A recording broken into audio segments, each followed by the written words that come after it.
Hey there. In this video, we're going to use the definition of a Laplace transform to find the Laplace of a function. Specifically, we're going to look at an example where I have a piecewise defined function.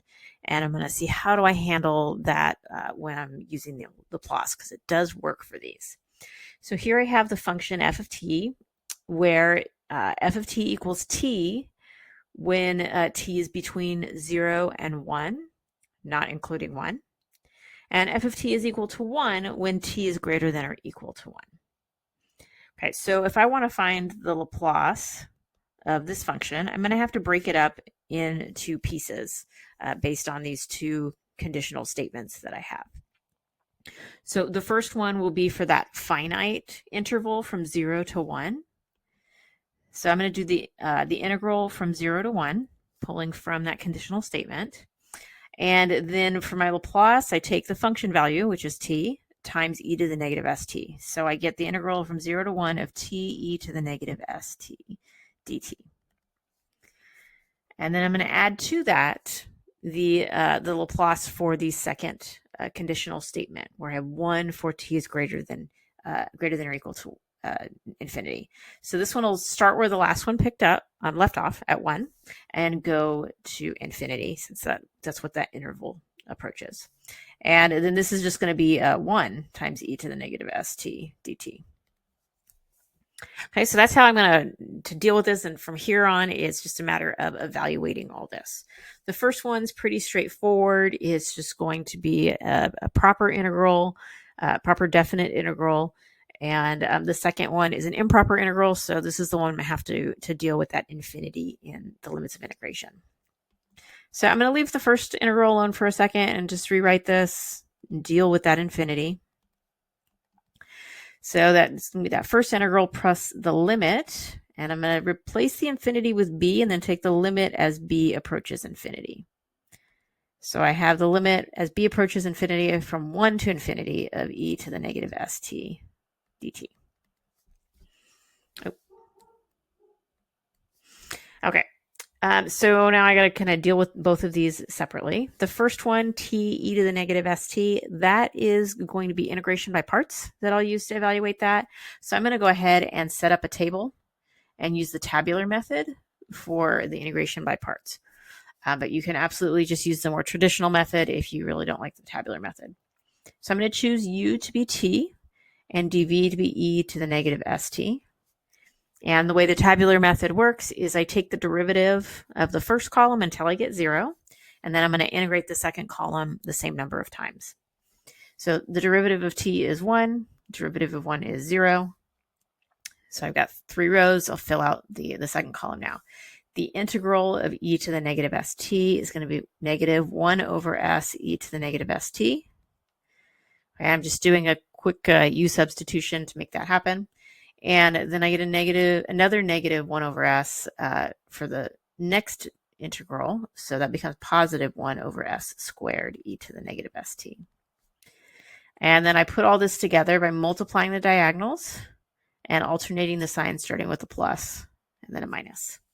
And that will give me the integral for the result from this first integral. So this is going to be negative 1 over s times t e to the negative st, multiplying the first diagonal, minus 1 times 1 over s squared e to the negative st. Okay, and that needs to be evaluated from our limits of integration, 0 to 1. And then I'll move on to the second integral. So this is plus the limit as b approaches infinity.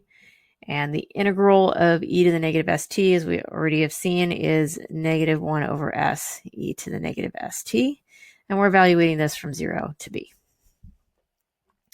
Okay, I'm ready to evaluate all my limits of integration. So we'll start with the 1 in this first one. So that's going to be negative 1 over s times 1 times e to the negative s minus 1 over s squared e to the negative s. And that's just from plugging the 1 in. Minus, and then we'll plug in 0. That first term is just going to 0 out because of the t. And then that's minus 1 over s squared times 1. Okay, and then I'll keep going, go past the limit and evaluate the second one from 0 to b. So that's going to be negative 1 over s e to the negative sb minus a negative, so that's plus 1 over s e to the 0, so just 1.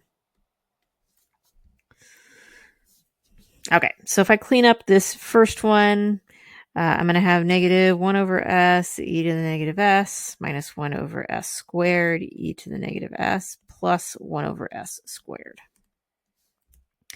And then the limit, if I come over to this limit, well, the exponent right now is negative, so as long as the value of s doesn't change that, this will approach 0.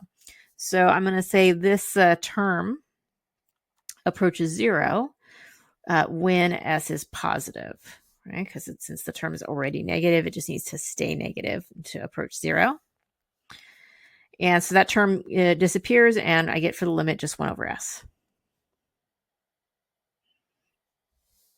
And oh, I messed up. Just saw it. It's very tempting because I'm so used to starting at 0. I started I changed the lower limit from 1 to 0. So that's going to be negative e to the s there. So, okay. So I knew something was wrong. Something had gone wrong there. Okay. So now I have for that last term from evaluating the limit 1 over s e to the negative s. And what looks like I've got 2 terms here that cancel out, the negative 1 over s e to the negative s and positive 1 over s e to the negative s. So I get for an answer, and this is when s is greater than 0, I get negative 1 over s squared e to the negative s plus 1 over s squared, where e is greater than 0.